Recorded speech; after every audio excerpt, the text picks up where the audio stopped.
Today we are going to be adding calcium to water. I know that you guys have seen this before.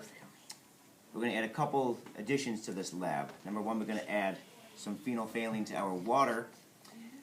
If the phenolphthalein changes color, it will indicate that the solution we're going to create is a base. If it does not change water, it's either neutral or it's acidic. Okay? I'm going to have Jayla help me out here in just a moment. The temperature of the water right now is 21.5 degrees Celsius. Once we add this pure calcium to our water, I'm expecting a temperature change. We're going to read our iPad here and see if there's a change in temperature. Okay? So right now in the beaker is water and phenolphthalein. We're adding calcium and looking for changes. Okay? All right, Jayla, go ahead. Wait, do I use these? Yep, use the tongs and add a piece of calcium to our water.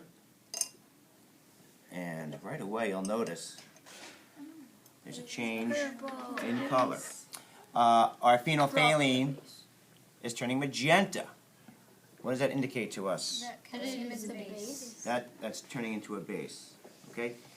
Calcium by itself is not a base, it's an element, and all bases are compounds, so calcium by itself is not a base. But the chemical equation that's occurring right now in front of us is creating a base, and we'll talk about the equation for it. The temperature has risen, by the way, according to my probe, to 24.6 degrees. Now it's 41 degrees, so there's been a 20-degree increase in temperature. I'm going to give us a slight swirl.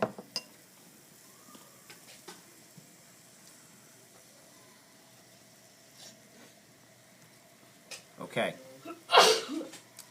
So our temperature has increased over 20 degrees, and our phenolphthalein has turned magenta, which has indicated that our new solution is a base, which means its pH is somewhere between 7.1 and 14. We're going to turn the camera off in a moment. We're going to test our pH with these pH sticks and find out if our pH is closer to 8 or closer to 14. Okay?